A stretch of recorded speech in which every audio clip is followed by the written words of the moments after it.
Commander Olivia Martinez stood alone at the viewing window of Luna Station, her eyes fixed on the endless field of broken ships and metal parts floating in the darkness. What most people called the Galactic Dump orbited silently around Earth's moon. The aliens from the Galactic Confederation had been using Earth's orbit as their trash can for nearly 15 years now. Olivia pressed her hand against the cold glass. Earth's Defense Force had only 12 ships. 12 small, outdated ships built with human tech that was centuries behind what the aliens had. She often came here to remind herself of how small humans were in the grand scheme of things.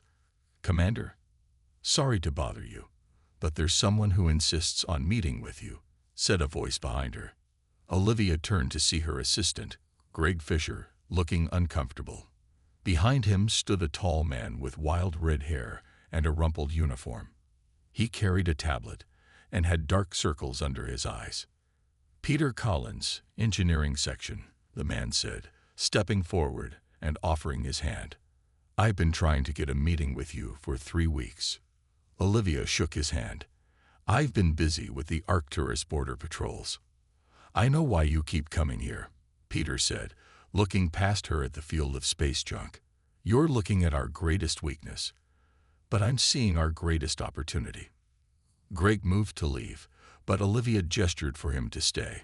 She had learned to be careful with the dreamers and the schemers. "Go on," she said. Peter held up his tablet. On it was a complex set of drawings, ship schematics unlike anything in Earth's fleet. "They throw away technology we can't even understand," Peter said. "Components that are damaged but not destroyed. Systems that are outdated for them, but would be revolutionary for us." His eyes lit up as he spoke. "I've been studying the junk fields for 3 years. I think we can build something from what they've discarded. Something powerful." Olivia had heard wild ideas before. "The Confederation monitors what we take. They restrict us to non-military salvage. We don't take the obvious military parts," Peter replied. "We take the power cores, the shield generators, the navigation systems, things that aren't weapons but that make a ship powerful." Greg laughed. "And how do we keep this secret from the aliens who visit Earth every month?" Peter smiled. "We don't build it at Earth. We build it in the junk field itself. Hide it in plain sight." Olivia should have dismissed him then. It was a crazy plan. But something made her listen.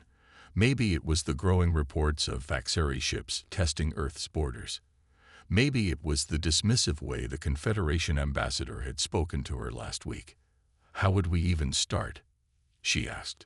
Peter pulled up another image. "I've identified a salvage team. People who know how to work quietly. And I've found our first target." He showed her an image of a damaged alien ship, a Draxian scout vessel. Its power core alone could run 3 of our ships. "This is dangerous," Olivia said. "If we're caught, the Confederation could revoke our protectorate status. And if we do nothing," Peter countered, "the Vaxari slavers come closer every day. The Hiveran scouts have been mapping our colonies. Protection from the Confederation doesn't mean much if they decide we're not worth protecting." Olivia looked back at the field of junk. Among the broken hulls and twisted metal, she tried to see what Peter saw. Not garbage, but possibility. "Get me a detailed plan," she finally said. "Names of your salvage team, equipment needed, timeline, and security protocols. If, and that's a big if, I approve this, we start small, 1 component at a time." Peter's face broke into a wide grin. "Yes, Commander. You won't regret this." As he hurried away with Greg, Olivia turned back to the window.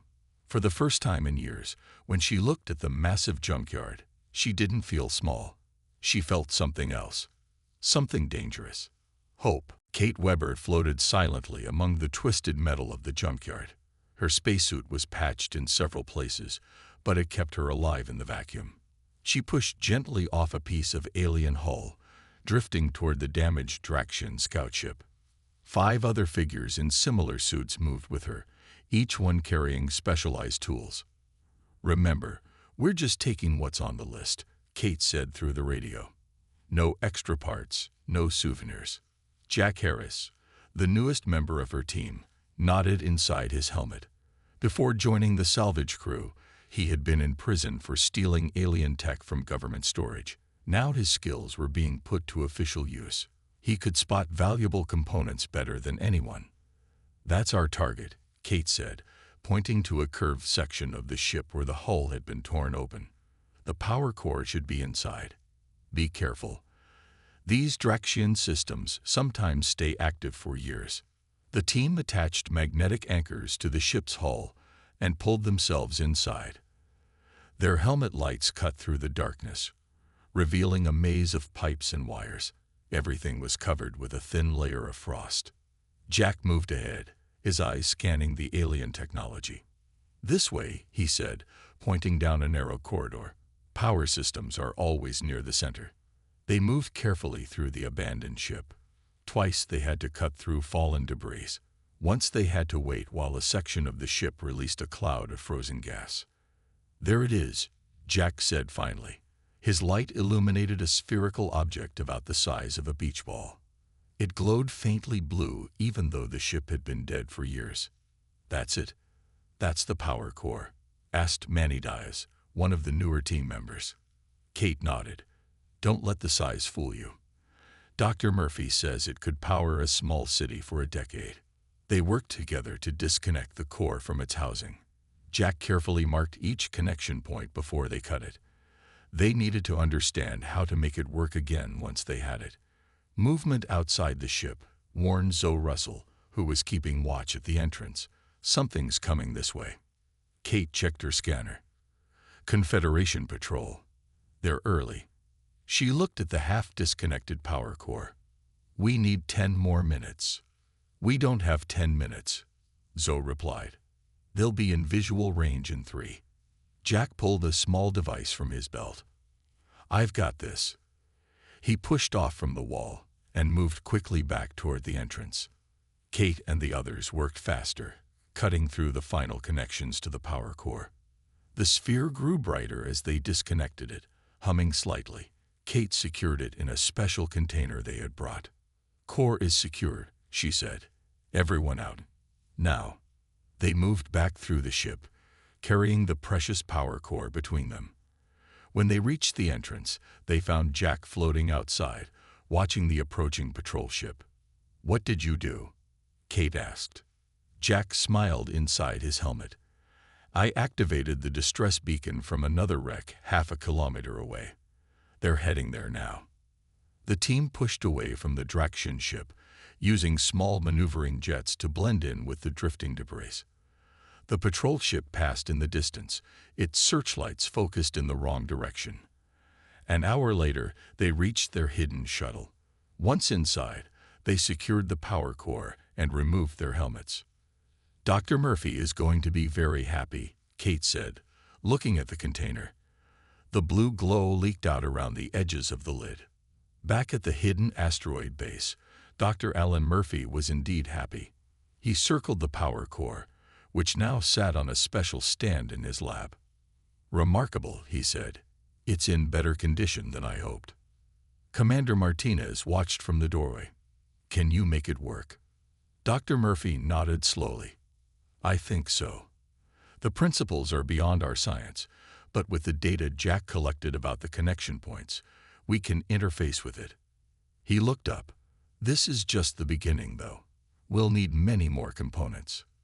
"You'll get them," Commander Martinez said. "Kate's team is already planning the next salvage mission." She looked at the glowing sphere. "How soon until we can start building our ship?" "The Phoenix," Dr. Murphy corrected her. "Peter wants to call it the Phoenix." Commander Martinez smiled. "The Phoenix, then. How soon?" "With this power core." Dr. Murphy's eyes gleamed with excitement. "We can start now." The hidden asteroid base buzzed with activity. 6 months had passed since Kate's team recovered the Draxian power core. Now dozens of salvaged parts filled the main construction bay. Some were as small as a coffee cup. Others were massive sections of alien hull plates. Sam Rodriguez stood in the center of the chaos, directing workers as they tried to fit pieces together that were never meant to work together. As chief engineer, the impossible task of building the Phoenix fell on his shoulders. "No, no, no," Sam yelled, rushing over to where two techs were attempting to connect a Hyverin cooling system to a Vaxari energy conduit. "Those systems run on completely different principles. You'll blow up half the base if you connect them directly." The technicians looked confused. "But the blueprints say." "Forget the blueprints," Sam said. "We're making this up as we go." He grabbed a tablet and quickly sketched a new connection system. "We need to build an adapter, something that can translate between the two systems." Nearby, Lieutenant Diane Foster was working on what would become the Phoenix's main weapons array. She had been a weapons specialist on Earth's Defense Force before Commander Martinez recruited her. Now she was trying to understand alien weapons technology that operated on principles human science didn't even have names for yet. "Any progress?" Sam asked, stopping by her workstation. Diane pointed to a series of curved metal pieces laid out on her table. "I think these are parts of a gravity weapon. The Draxians use controlled gravity fields as both shields and weapons, but I can't figure out how to power it without overloading our systems." Sam looked thoughtful. "What if we run it through the Jalarian frequency modulator we salvaged last month? It might be able to step down the power requirements." A loud bang from across the bay interrupted them. A plume of green smoke rose from a testing station. Workers scattered as emergency systems activated, spraying fire suppressant. "Not again," Sam muttered, rushing toward the smoke. Dr. Murphy emerged from the smoke, coughing but grinning. "It worked," he shouted. "It actually worked before it exploded." This was how progress happened on the Phoenix project. Trial and error, explosions and breakthroughs. 2 steps forward, 1 step back. In her office overlooking the construction bay, Commander Martinez met with Peter Collins to review their progress. "We're behind schedule," Peter admitted, showing her the latest timeline. "The Confederation inspection team arrives in 2 weeks," Olivia said. "We need to hide all of this." She gestured to the bustling activity below them. Peter nodded. "We've prepared a cover story. This base is officially mining rare minerals. We've even produced some to show them. And the Phoenix. We'll move the hull segments deeper into the asteroid. The smaller components can be hidden in storage or disguised as mining equipment. The power core is the biggest concern. We can't turn it off once it's activated, and it gives off a unique energy signature." Olivia thought for a moment. What if we don't hide it?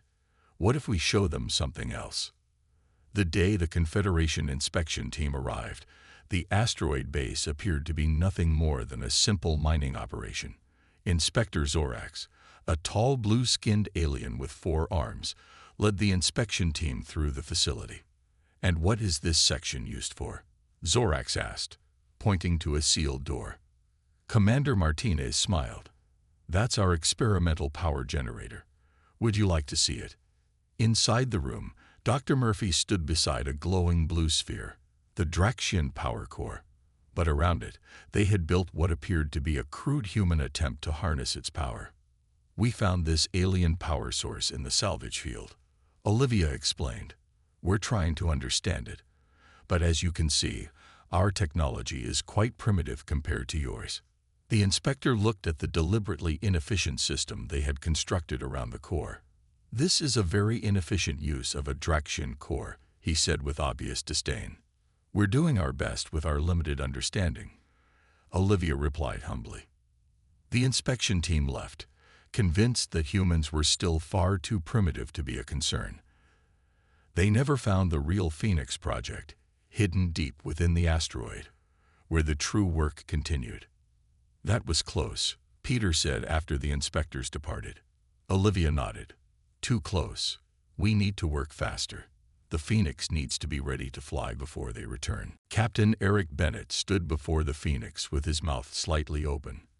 After 18 months of secret work, the ship was finally complete. It looked like nothing he had ever seen before. The hull was a patchwork of different alien metals, some sections smooth and shiny, others rough and dark. The ship had an odd shape, wider at the back than the front, with strange bumps and angles where different systems had been added. "She's not pretty," Commander Martinez said, standing beside him, "but she's ours." "When do we take her out?" Eric asked. He had been selected to command the Phoenix on its first flight. As one of Earth's best pilots, he had flown every type of craft humans had built, but nothing like this. "Tomorrow," Commander Martinez replied. "We can't wait any longer. Our spies report increased Confederation interest in this sector." The next morning, Eric met his crew. First Officer Lisa Chen had been a navigation specialist before joining the Phoenix project. Engineer Frank Miller had worked with Sam Rodriguez on building the ship's strange mix of systems. Weapons Officer Diane Foster was there too, ready to test her experimental weapons in real space. "The Phoenix has power unlike anything we've built before," Sam explained during the final briefing. "The Draxian core gives you enough energy to run all systems at full capacity. The gravity drive, salvaged from a Hiveran scout, will allow maneuvers no human ship could survive." "What about weapons?" Eric asked. Diane stepped forward. "We have 3 main systems: the modified Draxian gravity lance, a Vaxari particle beam, and a human-designed missile system that uses Confederation shielding technology. None of them have been fully tested." Eric nodded. That was to be expected. Everything about this mission was a risk. 2 hours later, the Phoenix departed from the hidden asteroid base. The small crew felt the gentle push as the ship moved forward, then nothing. The gravity systems worked perfectly, creating Earth-normal conditions inside. "Take us out slowly," Eric ordered. "Let's see how she handles." Lisa nodded and gently increased power to the engines. The Phoenix responded smoothly, gliding through the debris field around the asteroid. "All systems nominal," Frank reported from the engineering station. "Power level stable." They moved farther from the asteroid, entering open space. Eric felt a growing excitement. The Phoenix was working. "Let's test the gravity drive," he said. "Half power." Lisa activated the alien drive system. The view outside the windows blurred, and suddenly they were moving much faster than before. The ship handled the acceleration perfectly. "Incredible," Lisa whispered. "We're at 4 times the speed of our fastest ships, and the drive is only at half power." "Weapons check," Eric ordered. Diane ran through her systems. Gravity lance charge, particle beam ready, missile systems online. Eric was about to order a weapons test when alarms sounded across the bridge. "Unidentified ship approaching," Lisa called out. "Coming in fast from Sector 7. Eric tensed. This was supposed to be a simple test flight. They weren't ready for a real encounter. "Can you identify it?" he asked. Lisa studied her screens. "Not Confederation design. Matches profiles of." She looked up, her face pale. "It's Vaxari." Everyone on the bridge fell silent. The Vaxari were known slavers, always looking for new species to capture and sell. They have been probing Earth's defenses for years. "They haven't detected us yet," Diane reported. "Our mixed hull materials seem to be confusing their sensors." Eric had a quick decision to make. They could try to hide and avoid contact. The Phoenix wasn't ready for battle. But if they let the Vaxari ship pass, it might head toward Earth or one of the human colonies. "Battle stations," he ordered. "We'll shadow them, see where they're going. If they head toward any human settlement, we'll have to intervene." The crew moved quickly to their positions. The Phoenix turned silently, following the alien vessel while keeping its distance. "Captain," Lisa said quietly, "they're setting course for New Mars colony." Eric took a deep breath. New Mars was home to 10,000 civilians with minimal defenses. "Move us to intercept," he ordered. "Diane, ready all weapons. This is no longer a test flight." The Phoenix accelerated, its mismatched hull plates gleaming in the starlight as it moved to protect humanity from its first real threat. The Vaxari warship moved steadily toward New Mars colony, unaware of the Phoenix following behind it. Captain Eric Bennett studied the alien vessel on his screen. It was much larger than the Phoenix, with a sleek design and visible weapons ports along its hull. "They haven't spotted us yet," Lisa reported from the navigation station. "Their sensors keep sliding off our hull." Eric nodded. The Phoenix's patchwork construction was working in their favor. The mix of different alien metals and materials confused enemy scanning systems. "What are our options?" Eric asked. Diane checked her weapons console. "The gravity lance is our most powerful weapon, but it's never been fired outside of simulations. The particle beam is more reliable but less powerful. And we're outnumbered 15-1 if they carry a standard crew," Frank added. Eric thought for a moment. A direct confrontation would be suicide. But they couldn't let the Vaxeri reach New Mars. "We need to get their attention," he decided. "Draw them away from the colony.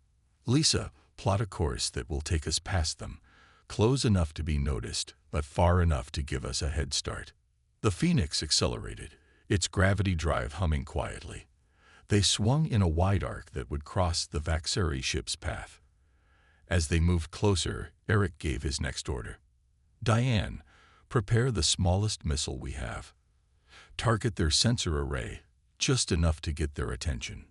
Diane looked nervous, but nodded. She loaded a small human-made missile into the alien-designed launcher. "Ready," she said. "Fire," Eric ordered. The missile streaked across space and struck the Vaxeri ship's outer hull. It did little damage, but definitely got their attention. The larger ship immediately changed course, turning to pursue the Phoenix. "They're following us," Lisa confirmed. "And they're angry." Picking up weapons charging. "Full power to the gravity drive," Eric ordered. "Let's see if they can catch us." The Phoenix shot forward, moving faster than any human ship had ever traveled. But the Vaxeri vessel was quick too, and it began to gain on them. "They're firing," Frank shouted. The first blast from the Vaxeri ship missed, passing just above the Phoenix's hull. The second struck a glancing blow, shaking the smaller vessel. "Minor damage to the outer hull," Frank reported. "Shield holding at 80%. Eric knew they couldn't outrun the Vaxari forever. "Bring us around," he ordered. "Let's see what this ship can really do." Lisa looked surprised, but did as ordered.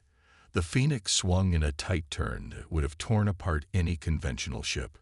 The gravity drive compensated perfectly, allowing them to change direction without losing speed. "They're trying to match our turn," Lisa said with a smile. "They can't do it." The Vaxeri ship overshot its turn, giving the Phoenix a few precious moments.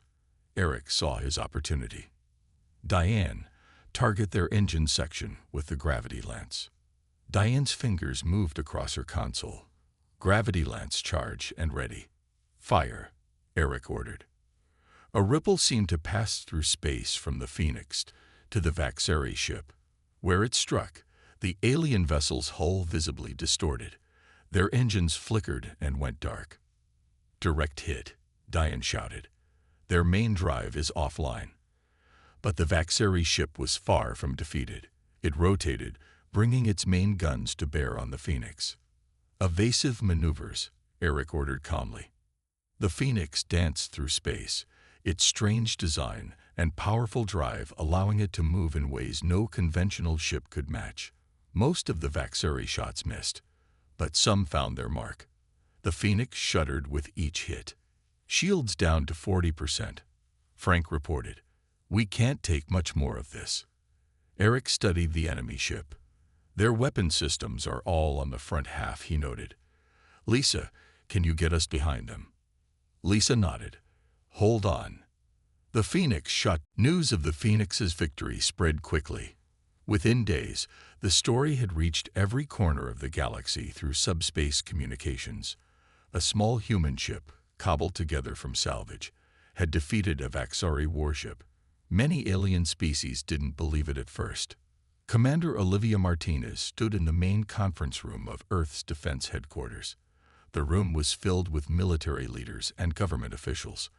On a large screen, they watched as news reports from across the galaxy talked about the mysterious human ship.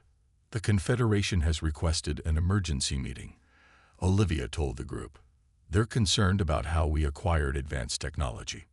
President Joe Bell, a tall man with a serious face, nodded. And what will we tell them? The truth, Olivia replied.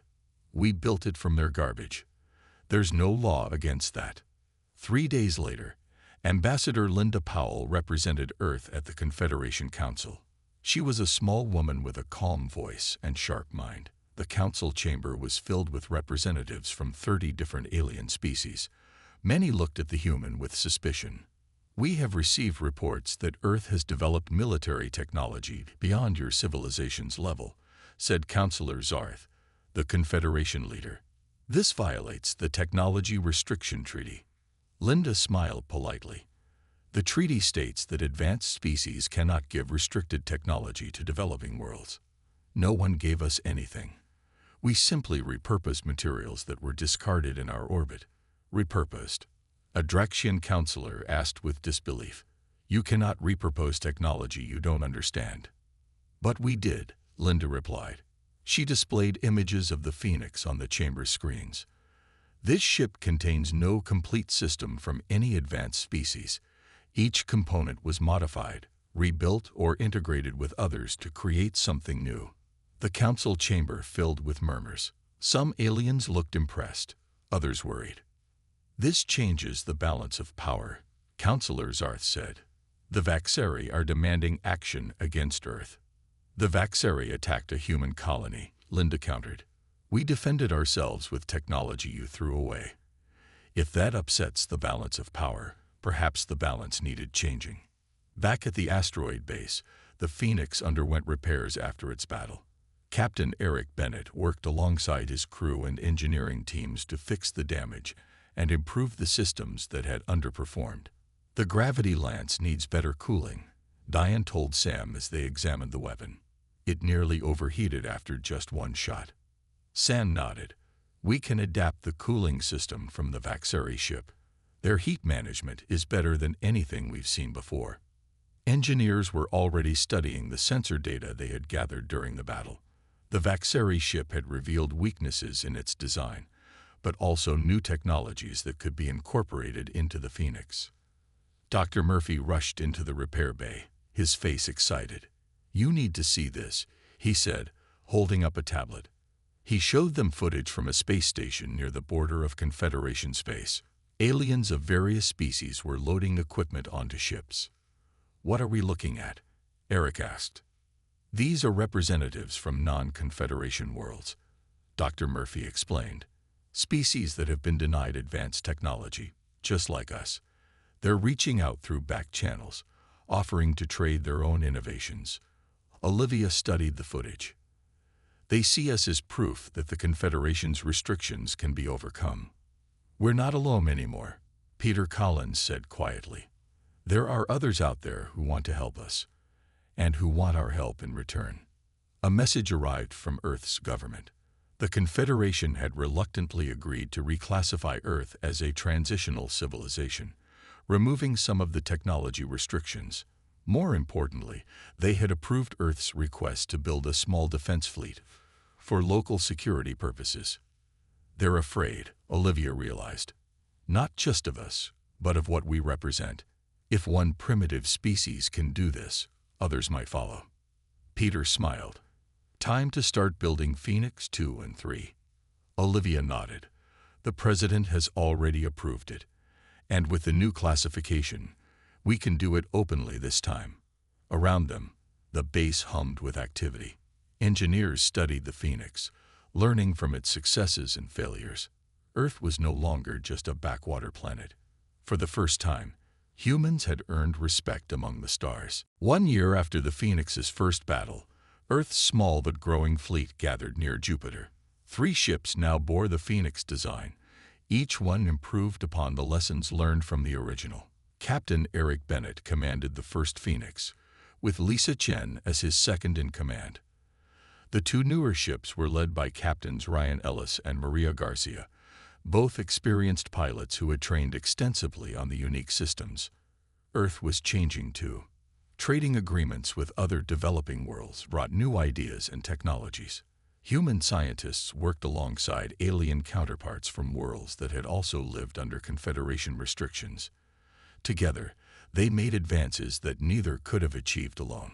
The Phoenix fleet was running battle drills when an urgent message arrived from Confederation headquarters. Eric read it with surprise. "We're being asked for help," he told his crew.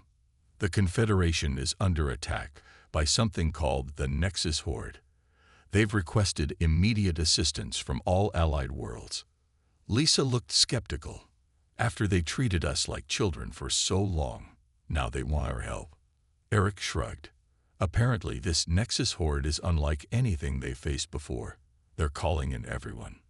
Within hours, the 3 Phoenix ships were traveling at maximum speed toward the battle zone. When they arrived, they found chaos. A massive fleet of strange, crystalline ships was attacking the main Confederation defense line. The alien vessels moved in perfect unison, adapting quickly to Confederation tactics. "The Confederation ships are too predictable," Eric observed as they watched the battle from a safe distance. "They're following standard procedures, and the Horde is learning their patterns." "What do we do?" Lisa asked. Eric smiled. "What humans do best. Improvise."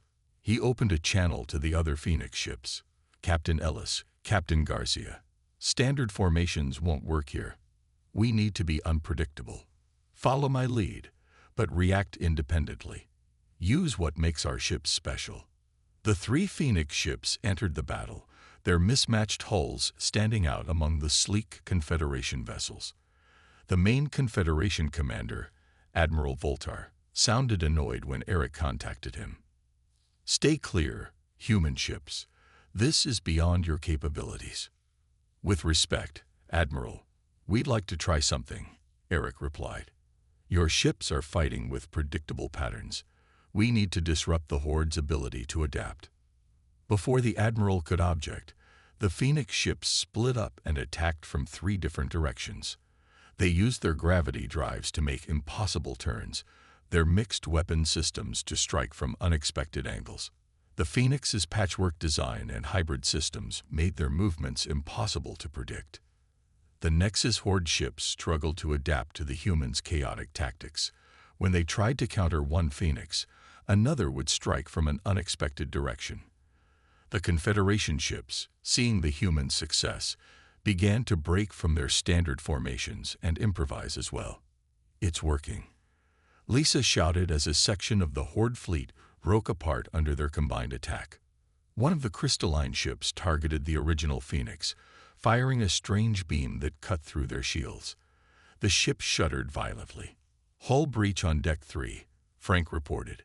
"Sealing now." Eric held onto his chair as the ship rocked again. "Diane, what do we have left?" Diane checked her damaged console. "Gravity lance is offline. Particle beam at half power.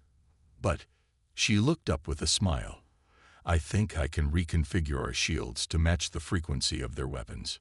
"Do it," Eric ordered. As Diane worked, Eric maneuvered the damaged Phoenix directly toward the largest Horde ship.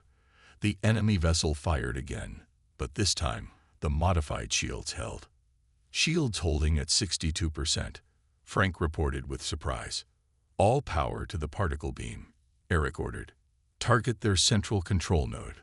The Phoenix fired its remaining weapon. The beam struck the crystalline ship at its center, and cracks spread across its surface. Moments later, it shattered into thousands of pieces. Without its command ship, the rest of the Horde fleet fell into disarray. The combined forces of the Confederation and the Phoenix ships quickly finished the battle. Admiral Voltar's face appeared on the main screen afterward. The alien looked both grateful and confused. "Your tactics were unusual," the Admiral admitted, "but effective. The Confederation owes Earth a debt of gratitude." Eric smiled. "We're just getting started, Admiral. Humans have a saying, one person's trash is another's treasure. You gave us garbage, and we built something new from it. Imagine what we can do as real partners."